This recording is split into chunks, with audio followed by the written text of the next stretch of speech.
Mujeres sembrando sueños. El podcast donde cada historia es una semilla. Bienvenidas al viaje. Presentado por Ludi Adorino.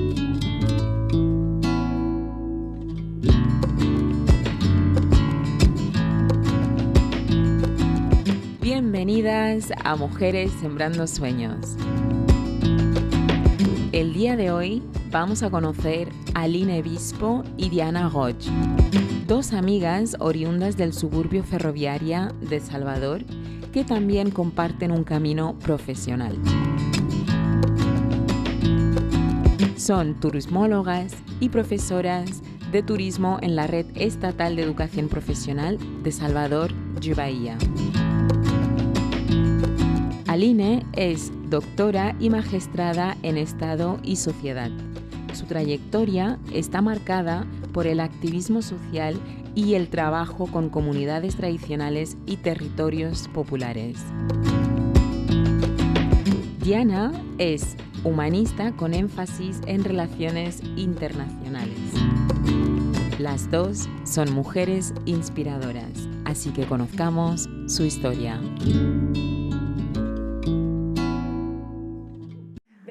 Muito obrigada por esse espaço.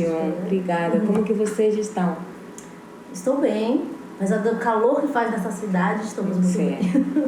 Muita calor. Sim, muito calor hoje. Só para quem está assistindo entender o clima que estamos hoje. Sim, eu acho que eles não vão poder perceber realmente o calor.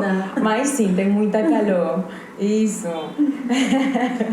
E como que você está, Diana? Tô bem também, feliz por a gente estar aqui conversando. A expectativa do que virá, não sabíamos o que virá. Então, exatamente. Melhor agora que estou com vocês, é maravilhosa. Então,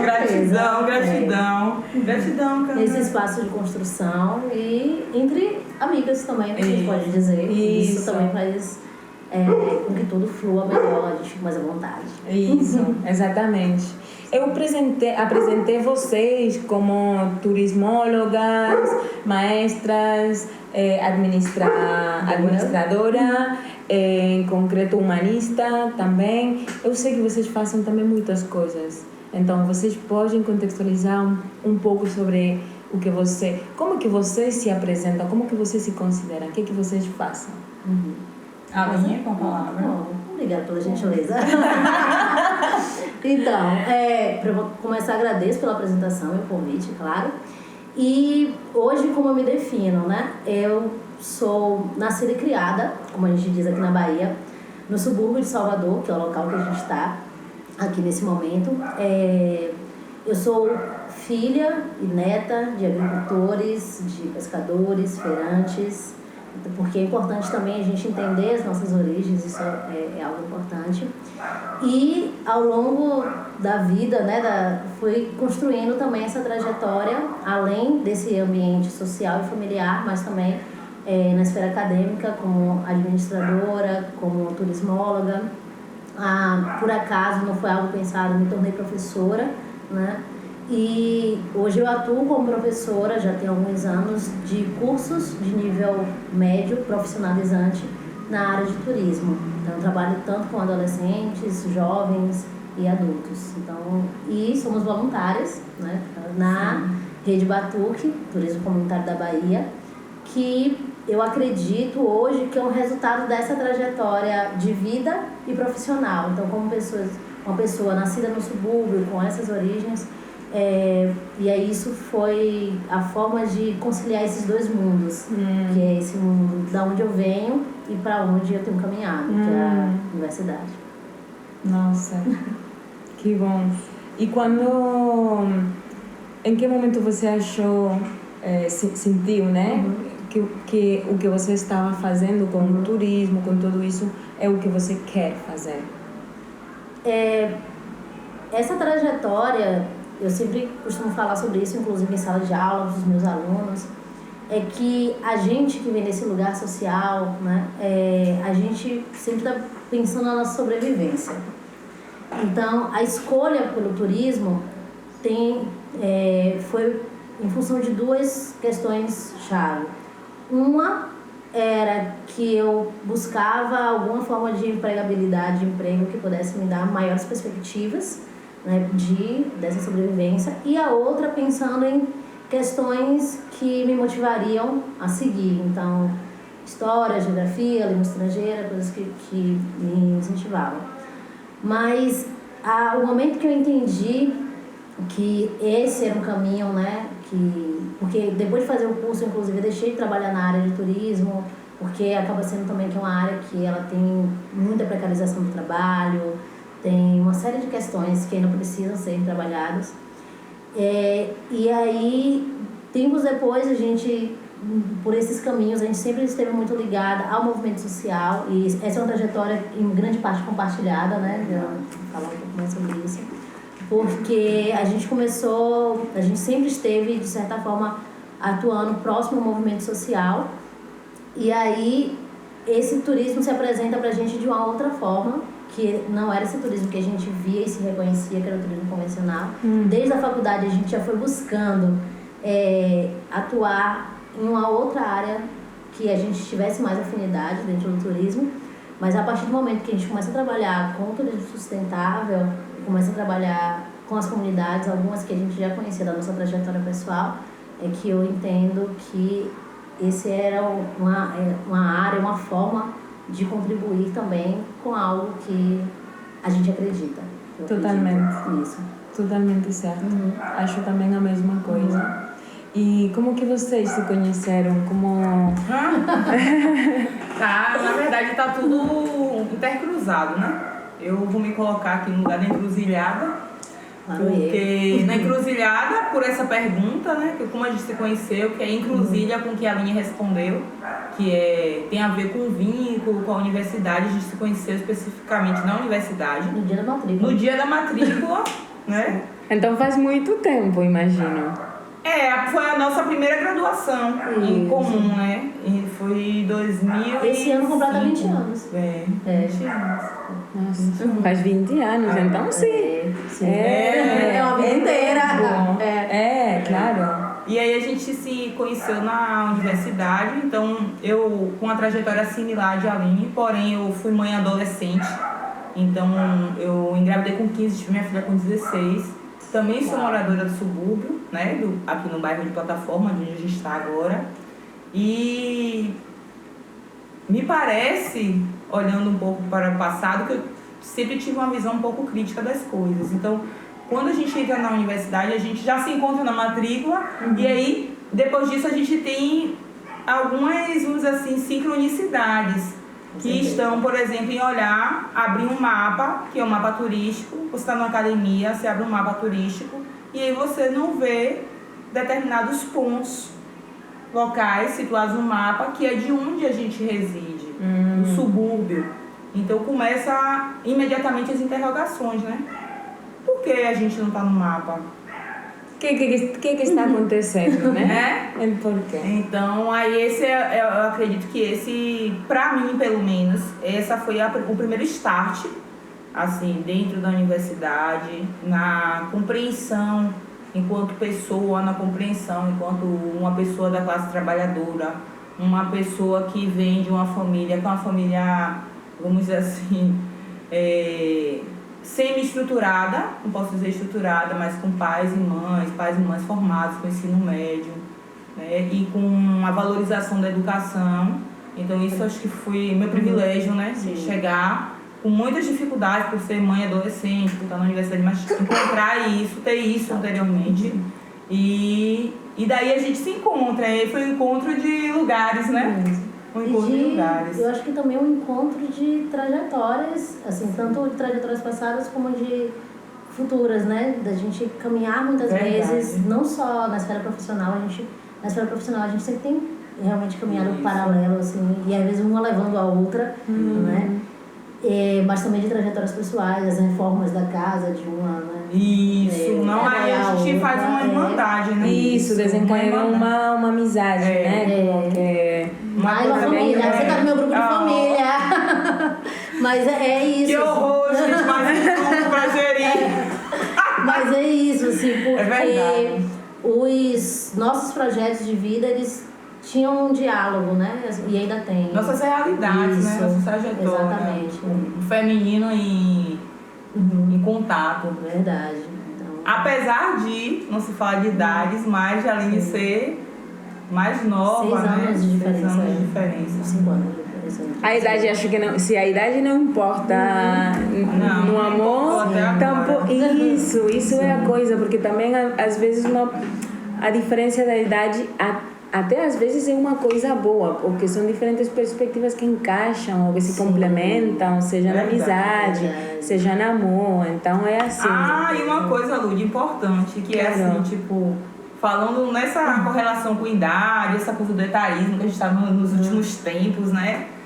Enfim, foi muito interessante porque a minha relação com a Aline foi, a gente começou se conhecendo na matrícula e teve uma relação que foi uma relação mesmo de amizade, de se ver, né? Você olha pra uma mulher preta, enfim, suburbana, no mesmo espaço que você, então já te dá essa base, né? Poxa, tem uma pessoa aqui que eu me vejo, que bom.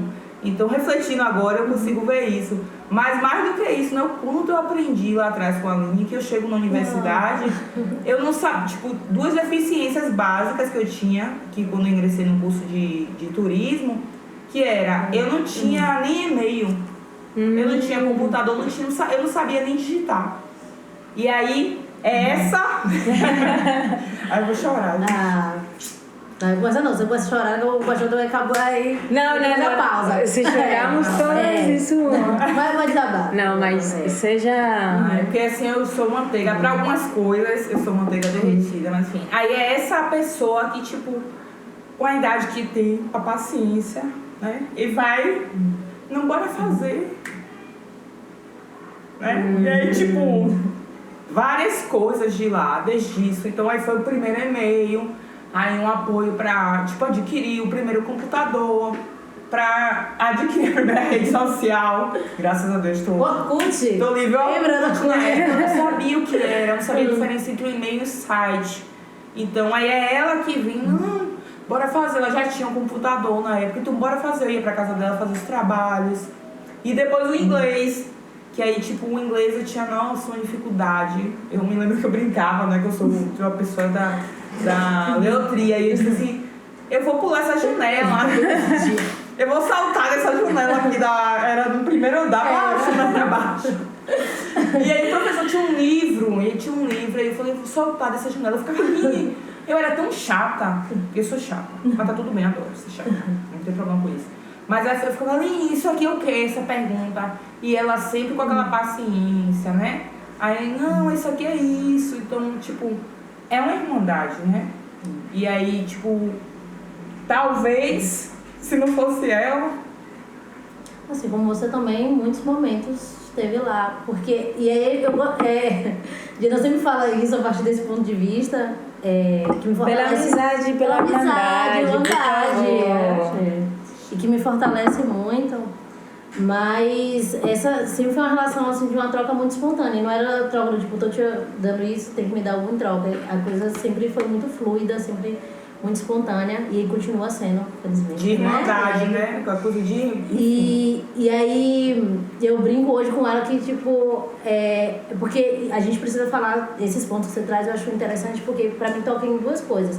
Uma que você já falou, que é a questão dos privilégios, mesmo tendo nascido na periferia, sendo criada na periferia, sendo neta de avós analfabetos, mas a educação sempre foi um valor que teve muito investimento, não só investimento material, mas investimento emocional, psicológico dentro da minha casa. Então ter essa família com a estrutura de pessoas que te apoiam nos proporcionou alguns desses privilégios com relação à educação formal, por exemplo, a ter um computador, a ter, né, essa educação formal.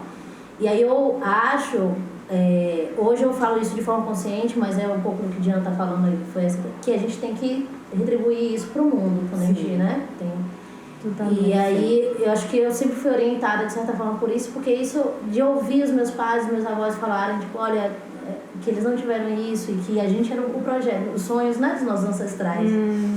E por outro lado, é ver também como isso se multiplica. Hoje eu peço dicas para a Diana para usar a inteligência artificial. Ela fala, você me ensinou a usar O e-mail, às vezes a gente só precisa de um ambiente pra gente florescer. Totalmente. Né? E porque ela já tinha todo esse talento, ela já Não, ela é essa pessoa.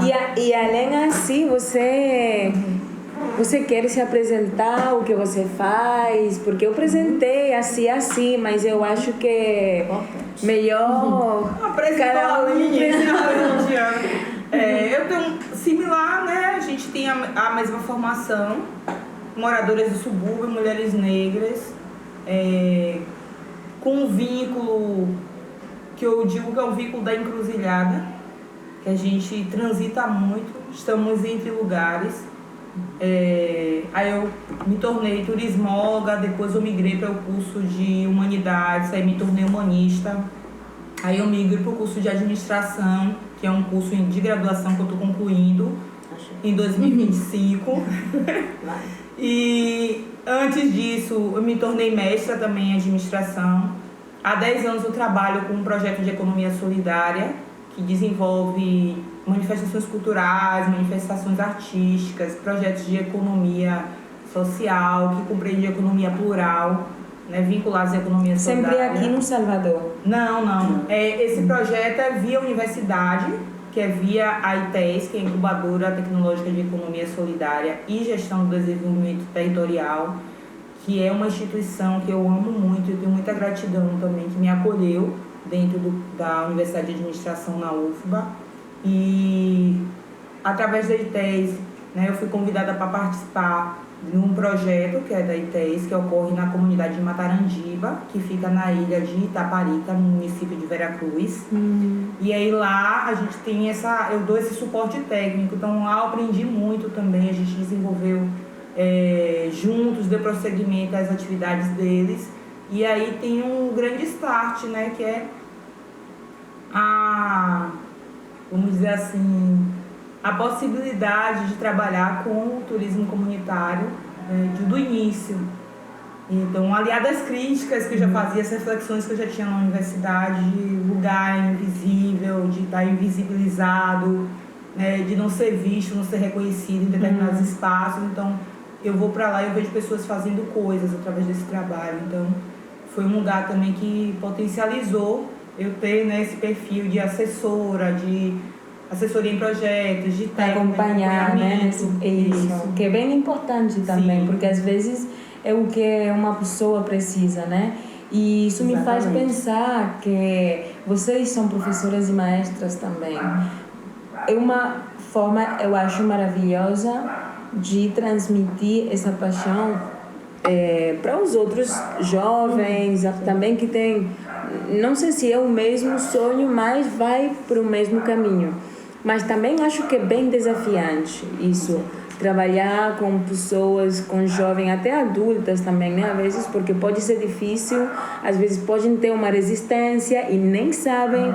Então, como que é trabalhar para vocês, educando as pessoas nesse setor do turismo, assim, sostenível? Como que é para vocês? Nessa trajetória, esse ano que eu ingresso, né, legalmente a lecionar em classe com alunos na escola, né, do ensino técnico profissionalizante aqui do estado da Bahia. Porém, eu tenho já um passado, né, desde 2014 que eu venho trabalhando na educação, né, mais no campo da hospitalidade, um pouco no campo da gestão, com um perfil que é um perfil que eu gosto muito, são os empreendedores, aqui o que a gente chama dos ambulantes, muitas vezes, e das pessoas das comunidades, como a minha, como a que eu resido, como é a minha família.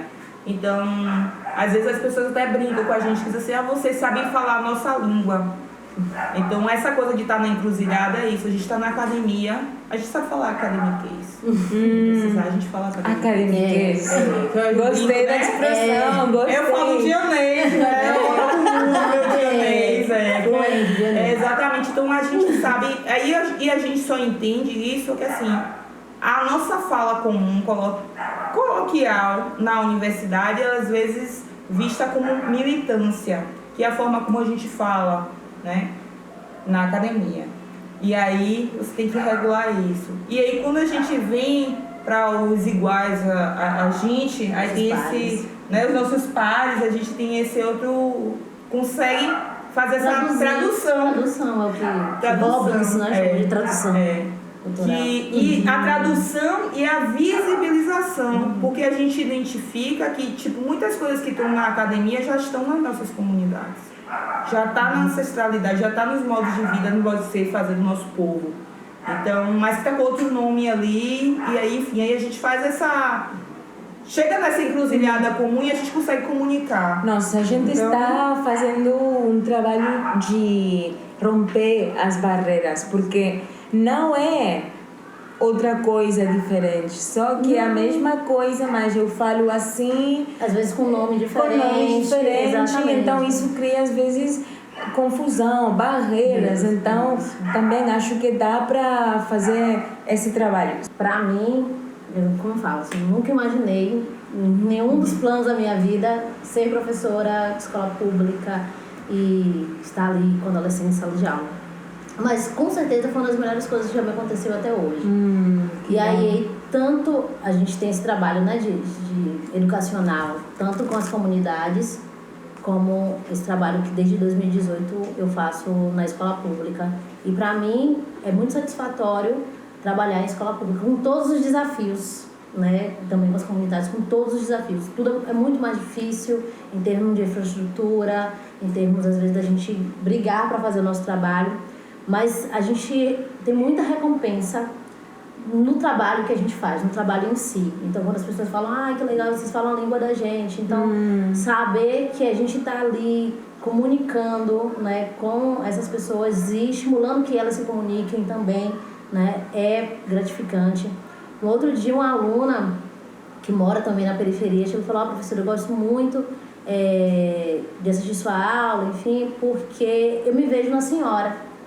Precisava nem da senhora, né? Precisava da senhora. Mas tá tudo bem. Porque ela é uma jovem da periferia, assim como a gente. E, às vezes, a gente não sabe nem...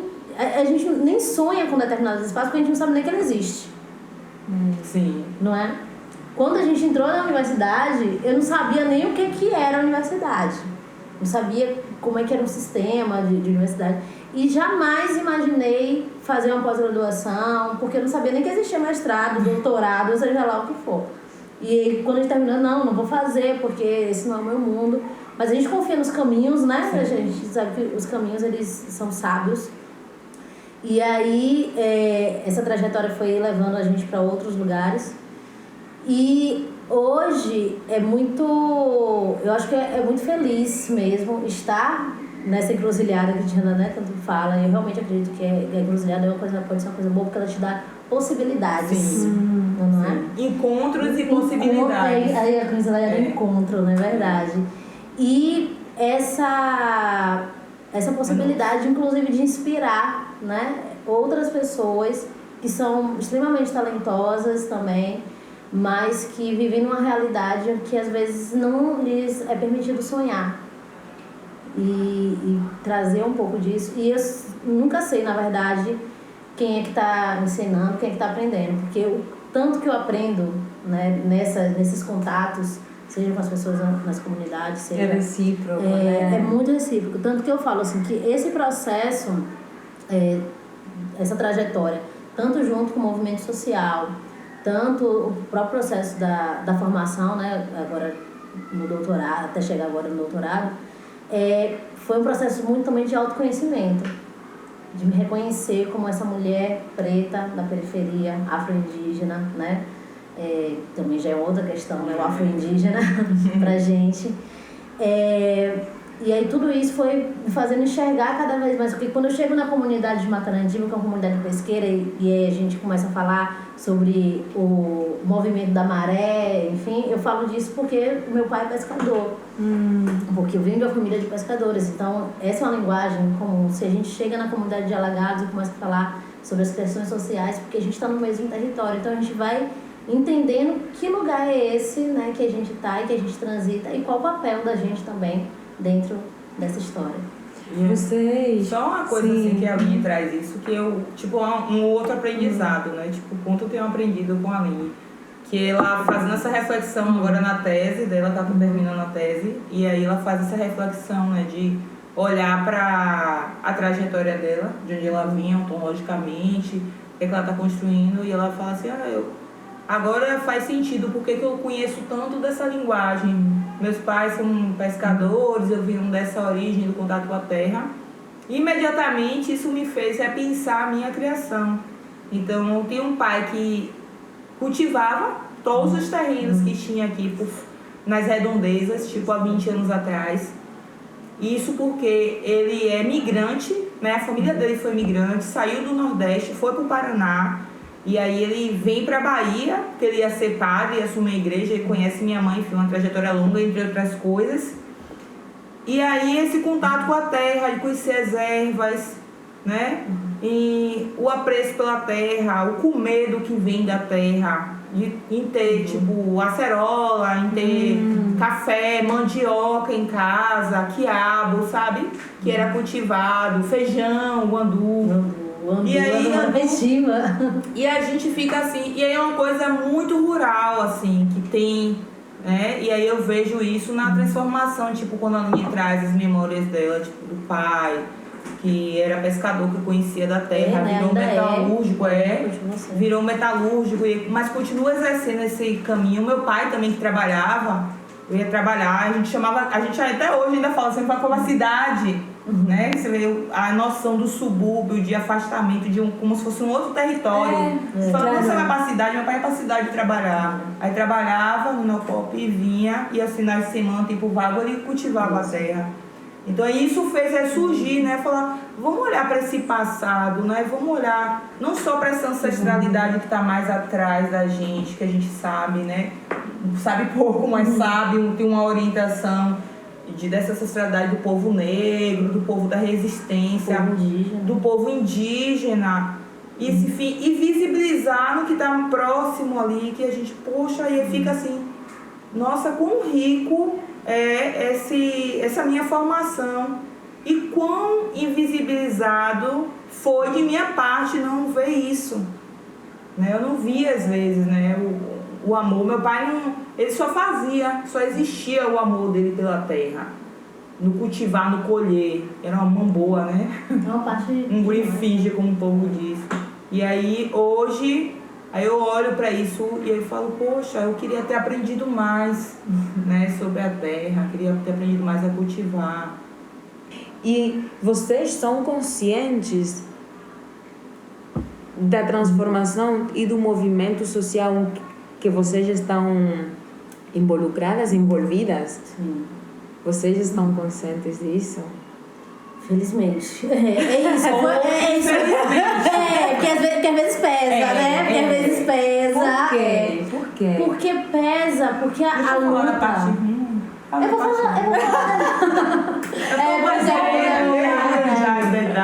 falar. É porque, assim, a primeira coisa, e aí a gente vai falar, inclusive, da questão racial de gênero aí, né? E também social, claro. É que, e ultimamente eu tenho sentido isso de uma forma muito intensa, a gente não descansa. A gente não descansa. Não tem um segundo que a gente descansa quando a gente está envolvido com a luta social. Porque a gente está o tempo todo pensando nessas estratégias, em como se manter vivo para continuar essa luta, em como se manter vivo e como não matar os outros também, e como se subsistir, sobreviver. Tanto que há um tempo atrás a gente começou a falar isso, né? Eu acho que a gente já conseguiu avançar um pouco, que a gente não queria mais sobreviver. Isso. A gente quer viver. A gente quer viver. E a gente conseguiu fazer algumas coisas assim, nesse sentido de viver. Porque a gente fica o tempo todo nessa frequência, né? De sobrevivência.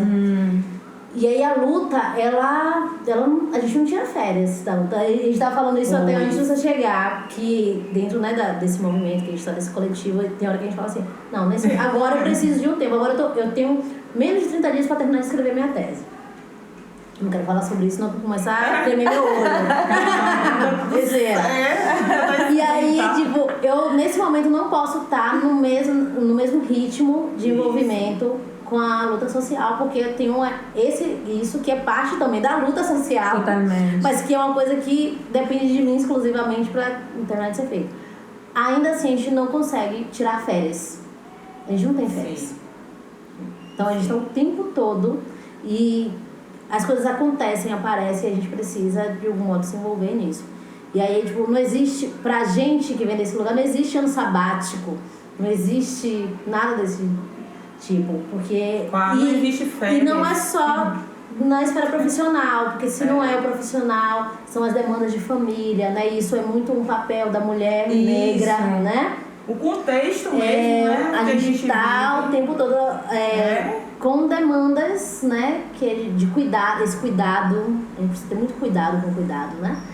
Então a gente está o tempo todo nisso. Então essa é uma questão que pesa muito. Então, e isso faz parte desse processo de tomar consciência.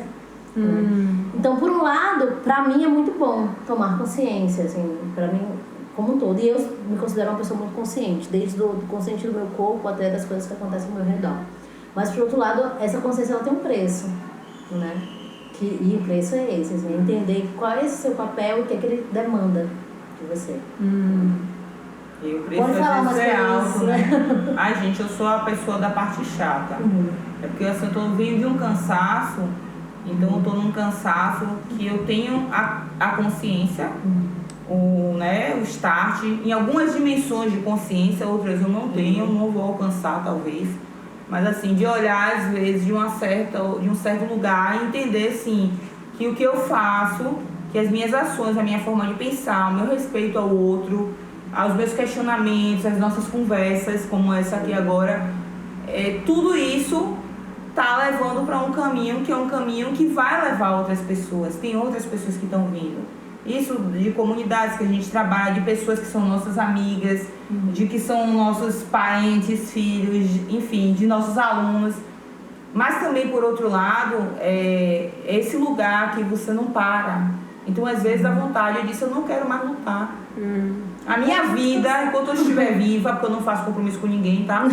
Enquanto eu estiver aqui, nessa matéria aqui, vai continuar sendo isso aqui. Mas em um momento eu precisei meio que dar uma freada, que é uma tentativa de não ter controle, mas estar consciente do que está vendo e interagir com as coisas que acontecem no caminho, da forma que dá para interagir, mas para me preservar também. Porque se eu preciso também me ver como uma pessoa desse mesmo lugar que eu venho levando à frente, eu preciso me conservar também, eu preciso me respeitar. E aí, às vezes, o cansaço e as coisas impactam a gente psicologicamente, fisicamente, financeiramente, emocionalmente, né? Mundialmente. Totalmente. Então, e aí eu sou essa pessoa que eu tô nesse momento de vida que eu me considero meio chata. Então, eu já fui uma pessoa muito mais dedicada, muito mais... Assim, não que eu não seja, porque eu acredito que eu tenho uma natureza que é mesmo do cuidar. Mas eu também não quero estar nesse lugar da mulher... Né? Que a gente vê a mulher responsável por tudo, por cuidar.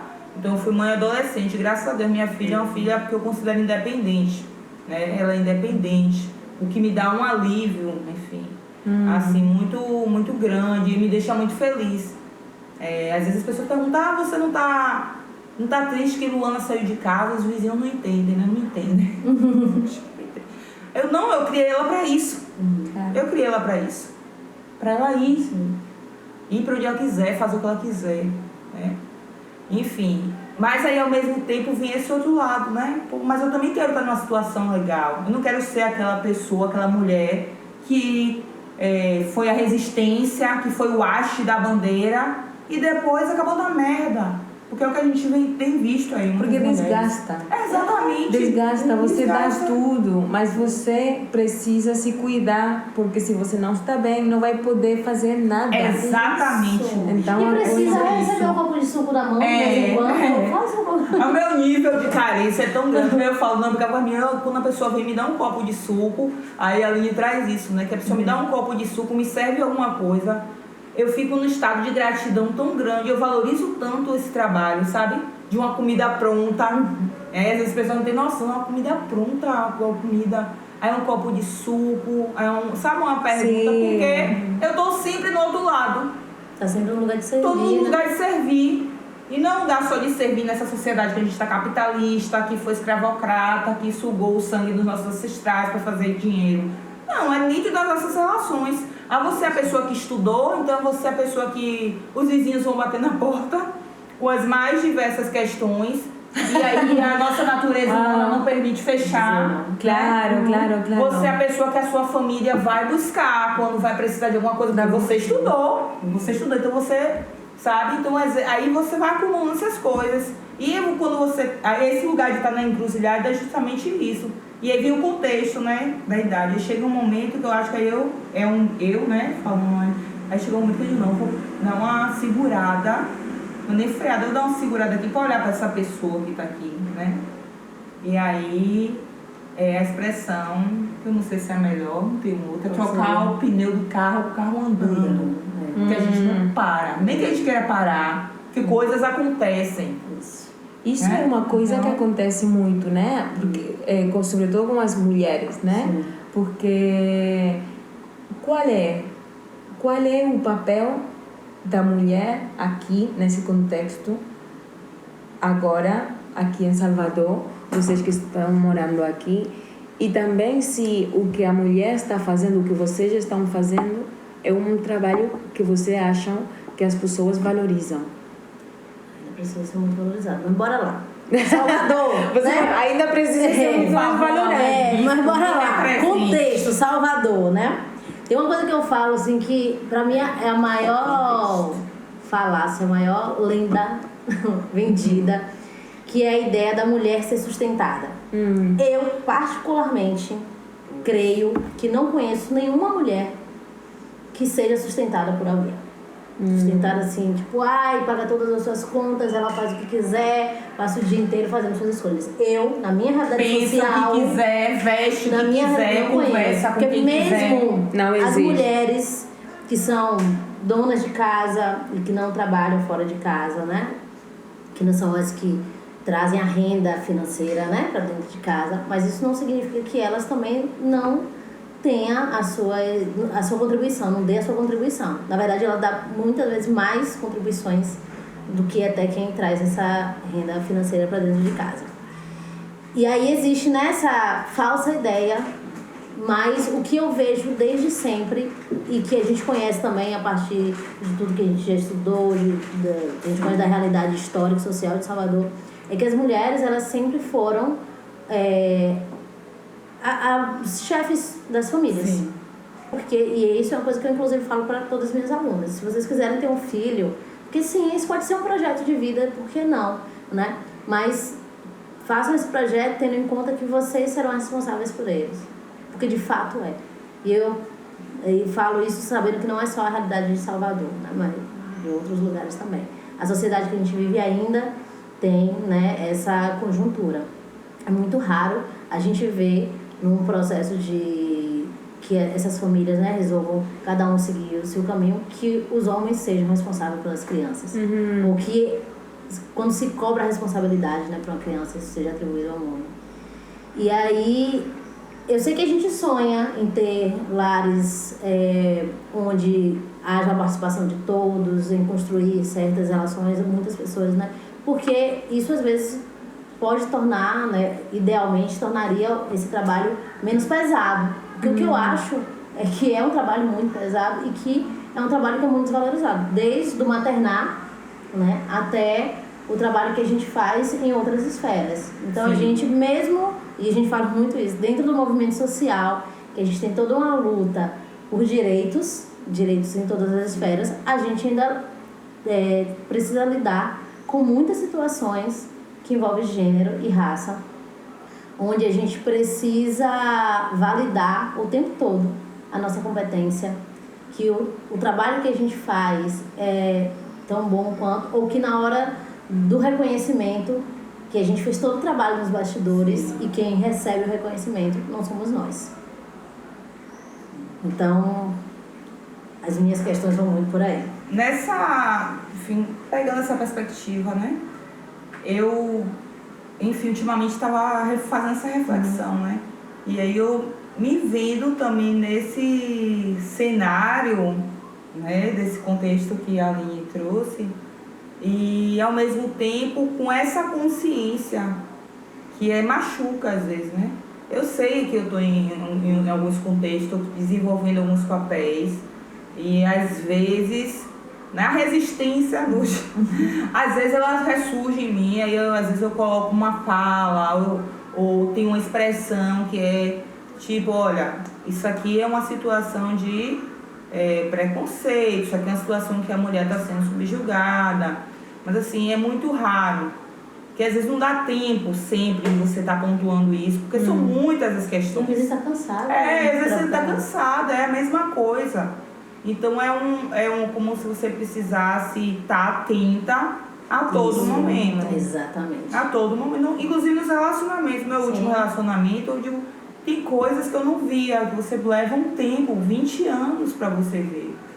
E aí, pondera, a gente mesmo normaliza alguns comportamentos que a gente não deveria. Não via, tipo, algumas coisas, sabe? Não era... porque a ideia da família, a mulher, a família cis, né? Se assim pode dizer, a mulher e o homem juntos, o homem ajuda de um lado, a mulher ajuda do outro, tá? Mas e quando a mulher ela ajuda, ela não pode dizer que ela está sendo ajudada. E quando o que acontece com as mulheres pretas aqui em Salvador, sustentando suas casas, mas assim, não há um reconhecimento que aquela mulher é uma chefe de família. Isso. Não há respeito devido com aquela cidadã que está ali com família, muitas vezes indo para casa dos outros, para cuidar do filho dos outros e volta, e é dupla jornada em sua casa, com problemas sociais de violência em volta, com transporte ruim, com alimentação ruim, sabe? Então, é esse cenário que a gente vive, e aí muitas vezes a pressa é tanta para dar conta de tudo isso que às vezes você nem vê. Claro. Que o pneu furou. Que a gente acha que tem que você precisa trocar. Quando você foi ver, você já tá rodando, porque você é resistência o tempo todo. Aí eu chego esse momento e digo, peraí, tá, eu tô na escola, sei que eu tenho uma responsabilidade ali. A escola aqui no contexto de Salvador, região metropolitana, assim como em outros espaçamentos geográficos aqui que a gente tem na Bahia, assim, ela tem sido lugar que ela está suportando e dando base para muitas deficiências que a gente está na sociedade. Desde alimentação, desde entretenimento, desde segurança, desde estrutura, com todas as críticas que a gente sabe tem variações entre esse perfil escolar, mas é aquele lugar que você vai no bairro mais humilde, num lugar mais afastado, vai ter duas coisas. Uma que está aqui desde lá, de quando chegam os portugueses e invadem o Brasil e a América, é a igreja e a escola. Tem igreja, tem escola, posto de saúde, às vezes depois. Mas eles estão lá. Então é também esse lugar que é um lugar que a gente tem a função de dar essa base social, que é um lugar que a gente pode ter uma atuação maior, mas também é aquele mesmo lugar em que a gente replica coisas que a gente discorda, às vezes.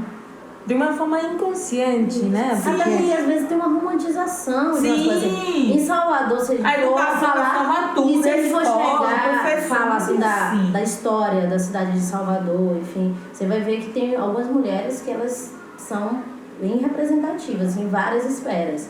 Desde Maria Quitéria, que lutou na Batalha de Independência do Brasil na Bahia, junto com os homens, assim, se travestiu para ele lutar junto, até as Yalorixás, as Mães de Santos, dos terreiros, que tem um papel fundamental também nessa trajetória. Maria Filipa, também da Batalha. Então, assim, a gente tem histórias de muitas mulheres, assim, que realmente têm uma presença fundamental na sociedade soteropolitana. Mas aí, por outro lado, a gente entra num lugar que a gente precisa ter muito cuidado, que é essa romantização, né, da mulher guerreira e tal. Aí essa semana... Ainda mais segunda preta. Aí você é forte, eu não sou forte, aí não, entra até na questão da violência obstétrica, né? Que é, tipo, não dá anestesia para mulheres indígenas e negras porque nós somos mais resistentes à dor, né? Pois. E aí, essa semana eu até publiquei. Não quero ser guerreira não, viu, gente? Não quero ser guerreira não. Eu quero relações saudáveis, reconhecimento, ser bem remunerada, horas de descanso. Porque, um copo assim, de suco na mão, né? Porque não? Por que não? Porque é isso, porque a gente precisa sair desse lugar que muitas vezes, né, colocam a gente, e às vezes a gente compra também essa ideia como, né, assim... Eu comprei. Mas a coisa é que a gente temos que fazer esse trabalho de deconstrução. Sim. Exato. E sem mudar. esquecer do outro, né? Aí vem mudar o pneu do carro andando. Sim. No processo de desconstrução que a gente passa, aí ao mesmo tempo em que a gente está no processo, a gente está consciente. Aí eu abro um parênteses aqui para falar de Anês, eu gosto de dizer assim, a ignorância é uma santa. Quando você está na ignorância, que você não conhece, você sabe as coisas, você está ali na paz. Mas é nesse momento, mesmo você estando nessa situação, você é interpelado às vezes por uma outra coisa, e mesmo você precisando se resguardar, você precisa olhar. E você precisa interagir com aquilo. Você, de alguma forma, ou a melhor, ou a menos melhor, a pior, a menos pior, você precisa estar dentro de você isso já. Dar atenção para isso. E refletir de alguma forma isso. Então a gente, quando está nesse lugar, mesmo nesse lugar de desconstrução, sabendo dizer, não quero mais segurar a bandeira, ser a porta-bandeira. Eu não quero mais estar nesse lugar de estar sempre, eu sou forte. Não. De luta. Por isso que eu digo agora, não, senhor, não me isso. leve ainda, não sei que o senhor queira muito, mas eu estou cansada. Às vezes eu quero dormir. Sim. Sabe, eu não quero discutir com o homem, porque ele está sendo num grupo de um movimento popular preconceituoso, porque ele toma lugar de fala das mulheres, por exemplo. Ou eu não quero guerrear e gritar para o mundo como eu estou revoltada por uma questão, uma situação de um racismo, uma injustiça. Sabe, às vezes eu só não quero ter que gritar, porque eu já gritei muito, eu estou gritando agora. O que você falou agora, eu acho que é uma realidade que conecta com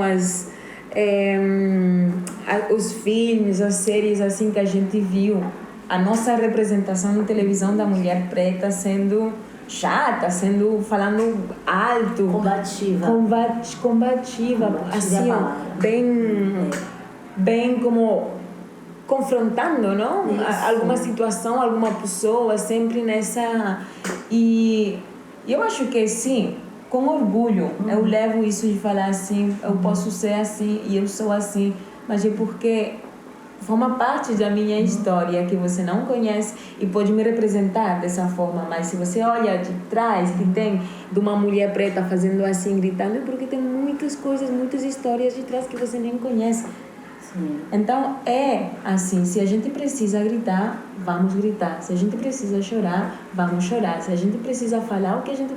Vamos fazer, porque é a nossa vida, é a nossa história e somos nós quem vai contar a nossa história. E muitas vezes a gente está assumindo esse papel porque a gente já falou, e assim, eu trago muito da minha trajetória e sei que não é individual, né? Porque a gente já falou 1, 2, 3 vezes e ninguém escutou. Não. E aí às vezes a gente precisa falar mais alto. Eu não quero mais gritar. Mas é isso. Foi o que a gente estava comentando. Outras estratégias, que acontece aqui. Outras estratégias. Essa de já pra mim, eu acho que a gente tanto. Eu acho que a gente pode ser assertiva sem precisar assumir necessariamente esse papel. E aí a questão que eu estava falando da luta anteriormente. O que eu pergunto, onde é que a gente desliga, né? Porque a gente está o tempo todo nessa chave, nessa frequência. E às vezes a gente vai sair de casa, a gente só quer sair de casa pra desfrutar, né? Que é a questão que eu estava falando, né? Que durante esse período, no ano passado, né? Para explicar, eu fiz um doutorado de sanduíche e aí passei 6 meses morando lá em Barcelona. E foi a primeira vez na minha vida, desde que eu comecei a trabalhar, que eu pude dedicar meu tempo apenas aos estudos, sem ter que conciliar o tempo de trabalho com o tempo de estudo e com o tempo das obrigações domésticas. Isso. O tempo de casa. Porque eu estava longe da família, né? Porque assim, a família é algo maravilhoso, mas também em alguns momentos pode pesar nessa conjuntura. E a gente precisa falar sobre isso, né? Então foi o único período da minha vida, da minha vida adulta, onde eu pude fazer as minhas escolhas, onde o meu tempo era gerenciado por mim, sem necessariamente ter que conciliá-lo em relação às demandas dos outros. Você estuda e vive a sua vida. Exatamente. Né? Então, durante esse período, eu aprendi a tocar percussão. Eu saí da Bahia, de Salvador, que é tipo a cidade, a meca da música de percussão, para aprender a tocar percussão lá. E eu ficava, gente, isso é ironia. Mas por que isso aconteceu? Né? Porque lá eu tinha tempo. Desde que eu voltei, eu só toquei uma vez. Tem 4 meses que eu voltei. Eu só toquei uma vez aqui. Aqui tem todas as possibilidades para tocar. Mas eu não tenho tempo de tocar. Entendendo? Entendeu? Então, sobre isso. durante esse período eu pude desfrutar, né? Desfrutar a companhia de outras pessoas, de afetos, pude fazer as minhas escolhas. Tinha tempo para escrever. Eu consegui, tenho muito questionamento com essa questão da produtividade, da superprodutividade, principalmente acadêmica, né? Tem que escrever o tempo todo e tal, enfim. Mas de fato eu consegui fazer isso de uma forma leve. E tanto que eu fazia quando eu vi já estava feito, né? Porque eu tinha tempo para dedicar a isso. Não é muito normal ou habitual uma pessoa preta viajar, por exemplo, não sei, de Camerun a Senegal, só para viajar e conhecer.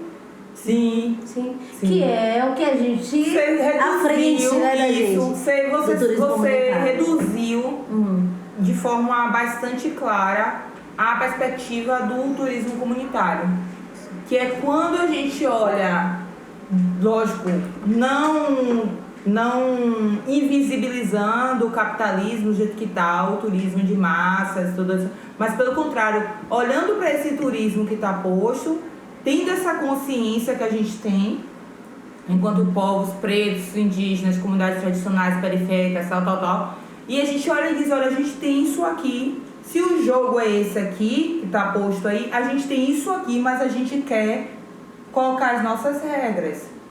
A gente quer fazer a gestão disso aqui. A gente quer participar disso do nosso ponto de vista. Que o turismo comunitário ele permite que a gente olhe para o outro lado e diga assim, por que não você não pode visitar, as comunidades não podem se visitar? A gente não pode interagir. Por que eu tenho que estar aberto 24 horas, sendo que o meu tempo disponível da minha comunidade são 3 horas em tal dia? Porque a gente trabalhava assim, né? Tipo, quem trabalha na terra trabalhava 4 horas por dia, que era o tempo necessário para cuidar dela, e não fosse todo dia, né? Que fosse 4 horas da manhã, né? Que acordasse para começar a trabalhar na terra. Mas quando a gente trabalha, né, na nossa terra, é isso, a gente trabalha o tempo necessário para plantar, para colher, e não esse sistema que você tem que trabalhar 8, 10 horas por dia. E que diz os seus tempos, né? E aí, né, respeitando também o tempo da natureza, né, também. Isso é incrível. São outros tempos. Né? Isso é incrível. Eu tive um certo apoio na minha família e um outro certo apoio que eu precisei eu encontrei na minha família ao redor. Que é a minha família que você escolheu, né? Claro. O que me foi escolhida, porque em alguns momentos a gente se encontra... E a gente se encontra pelos acasos, né? E o pessoal da conspiração, exatamente. Então, olha, você, eu consigo me ver. Aí eu brinco, assim, às vezes que eu olho para as pessoas e, graças a Deus, é uma coisa que eu não perdi. Que é, assim, ver, assim, as pessoas, essa coisa da pessoa, eu vejo simbolicamente como são pessoas de luz. Então, eu acredito que algumas pessoas que estão à nossa volta trazem luz. Né? E apesar de ter uma crítica aqui, uma crítica ali, mas você olha para a pessoa e você vê aquela pessoa com uma importância, né? Dessa pessoa, num contexto, na vida, às vezes a gente está com tanta coisa, então um aprendizado dos últimos tempos, dessa coisa de eu não quero mais gritar, eu não quero mais, é ter esse tempo para observar coisas que estão ao redor, uma folha que está pairando, mas a importância dessa contemplação, é sobre isso, contemplar. Então eu posso não estar aqui pode ser outra forma também de luta. Isso. Pode ser outra forma de luta. Eu tenho essa consciência, né? E aí me dá também uma coisa assim, de às vezes como é que eu vou agir? Aí eu aprendi também muito com a Aline, com outras pessoas. A estratégia, como é que eu vou agir estrategicamente? Eu estou nesse contexto, esse contexto ele funciona assim. Talvez se eu quiser que ele funcione de outra forma, ou precisar energeticamente alterar a forma de... Mas como é que ele funciona? Então, isso aqui vai causar uma distopia aqui. Como é que a gente pode fazer essa distopia? Meu pensamento está muito mais estrategista, não é da não ação, mas é tipo não estar em um lugar que eu vá gastar mais energia, porque a idade não permite. Mas, ao mesmo tempo, você tem outras habilidades, né, de interagir com a coisa. Mas, às vezes, o olhar do outro está tão preconceituoso que se você muda, o outro espera que você haja e reflita como espelho dentro daquele padrão. Mas se você não agir dentro daquele padrão, não quer dizer que você não está reagindo. ou que você não vai reagir. Então é meio que uma situação, vamos dizer assim, diferente, mas no mesmo contexto. E aí, agora eu me perdi. Falei de estratégias de luta. Eu acompanhei, amiga. Você fala de Ney, mas eu já falei de Ney. Sim, não, mas é importante o que você falou. Eu acho que tudo isso são coisas tão importantes que eu ficaria falando por até que a gente fala, tá, não temos nada mais que dizer. Esgotamos todas as ideias, falamos tudo o que precisamos falar. Mas vamos fazer isso step by step, passo a passo. Isso, e hoje exatamente. a conversa é isto. Eu queria só falar uma coisa, Lúcia. Claro. E Aline, antes da gente finalizar aqui, não, aqui eu fiquei assim, qual o papel da mulher? Você tá até agora. O papel da mulher, a gente não tem perguntas pré-definidas aqui, né, gente? Então, que papel? Eu fiquei pensando, talvez seja esse papel mesmo de desconstrução, reconstrução. Na minha fala, acho que sabe uma palavra que eu tenho pensado muito? Pro carro andando. Sabe uma coisa, uma palavra que eu tenho pensado muito, até por causa das experiências recentes, né, que você também esteve presente, de se reinventar. Isso. A gente é muito boa em se reinventar, não é? E a gente precisa, eu vi até uma coisa, tipo, pra gente se manter vivo, a gente precisa mudar, né, de tempos em tempos, porque se a gente... Estamos em evolução constantemente. Eu digo e eu acho que a gente é muito... Tanto que, tipo, dentro do... Isso são dados, né, de pesquisas aí dentro do turismo comunitário, que quando você tem mulheres à frente dos processos, os resultados, eles são divididos por mais pessoas do que quando você tem homens à frente dos processos de liderança. Porque as mulheres, elas têm um papel multiplicador, acabam tendo, né, um papel multiplicador, seja porque elas são as chefes dos lares, então esses recursos eles vão para mais pessoas.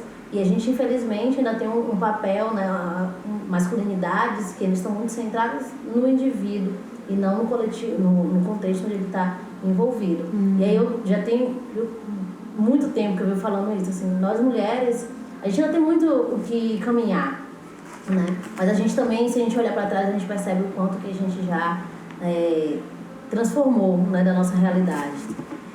E eu acho que os homens também precisam fazer a sua revolução. Sim. Né? Porque eles ainda estão presos a papéis que não são saudáveis para eles e muito menos para a gente. Estão. Porque a gente também tem um papel. Eu, muito tempo, reforcei a masculinidade que estava posta.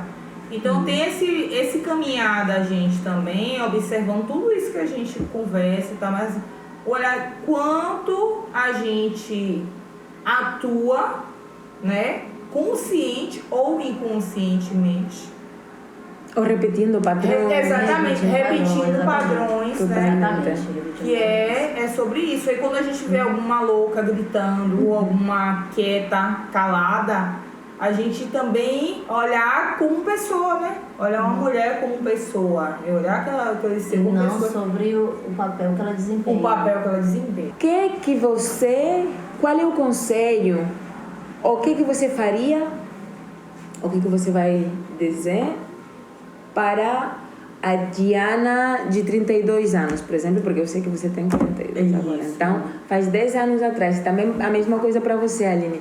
Qual é o conselho, qual é a coisa que você diria ou faria para essa Aline de 10 anos atrás?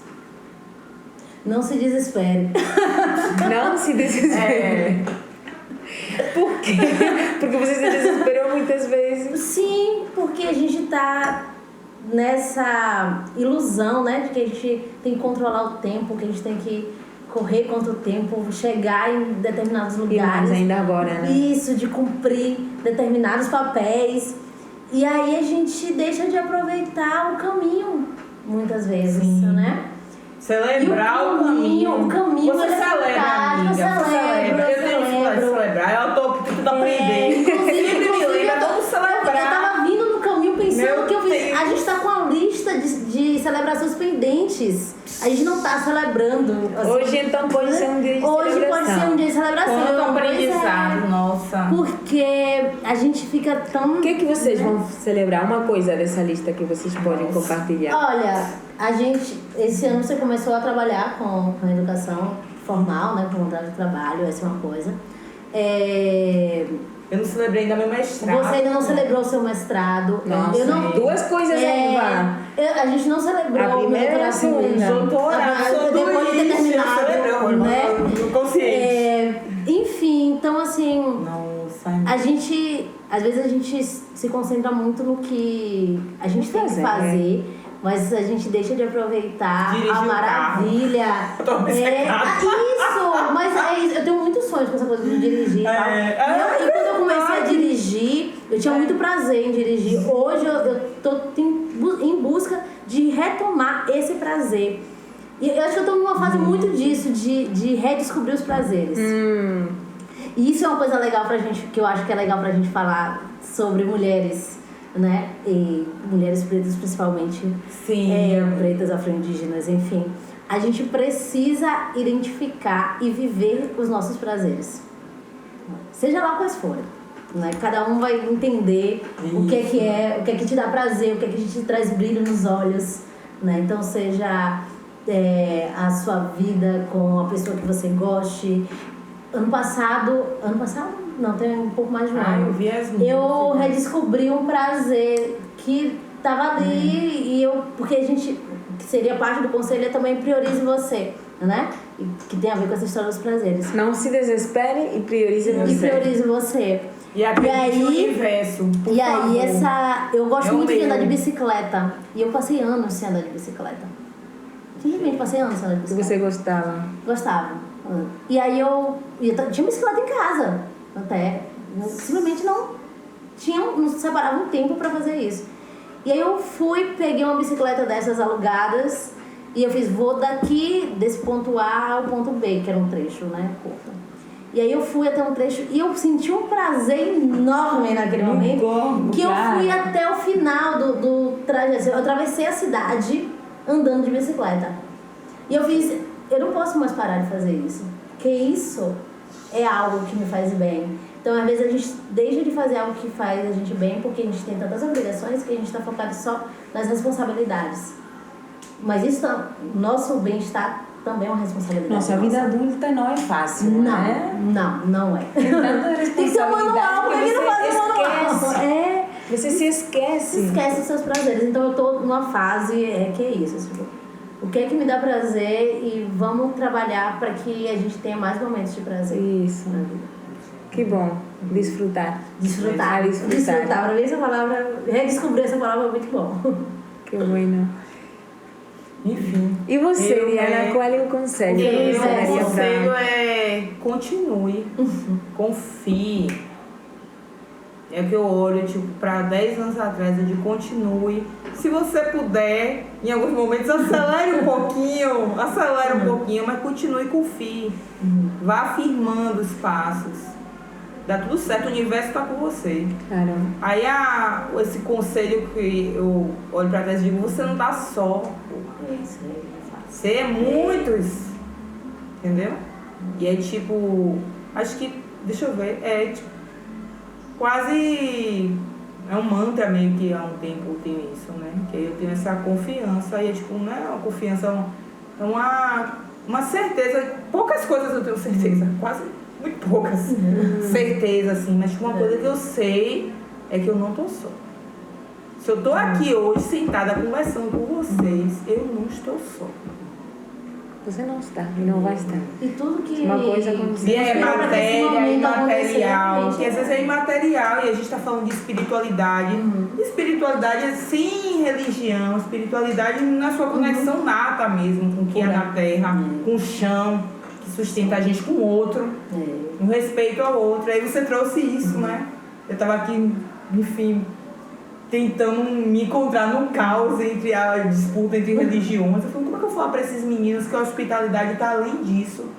Que a gente tem que chegar no outro, é luz de vez, assim, ver o que une, né? Aí a ponte, pessoa humana, a humanidade, né? Uma pessoa, e a gente brinca, é uma pessoa, uma verdadeira pessoa com pé, que é isso. Aí você trouxe isso com outra palavra, eu lembrei.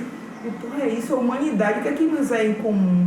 Então, quando eu olho para qualquer pessoa, é muito duro, às vezes, que a pessoa é ruim, às vezes a pessoa fica... Enxergar uma pessoa, tipo, buscar naquela pessoa lá dentro, sabe? E às vezes eu tô com ódio também, digo, sua pessoa nefasta, mas uma pessoa tá ali. Então é meio que esse recado, né? Confiar.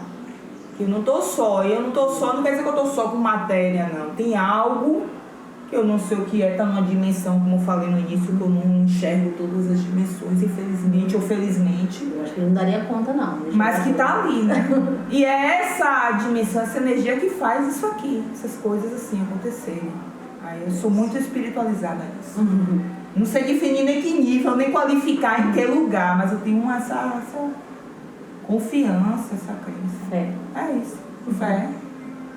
Fé pra quê?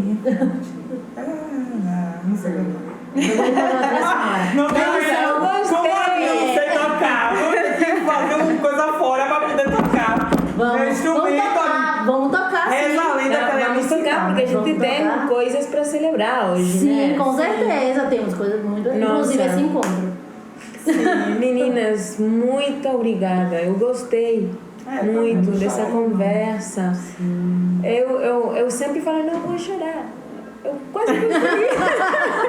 Quase consegui. Eu não choro, mas eu venho pra chorar assim. Se deixar você. Já. Várias vezes. Se deixar eu sinto, só choro, meu filho. Mas são coisas boas pra chorar, né? Tipo, mesmo as coisas minhas assim, escolhas, eu prefiro agora chorar por coisas boas. Gracias por acompañarnos en este viaje y permitir que esta historia eche raíces en ti.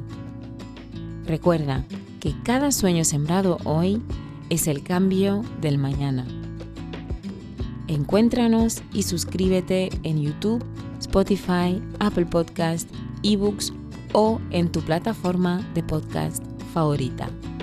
Soy Ludia Adelino y seguimos sembrando sueños juntas.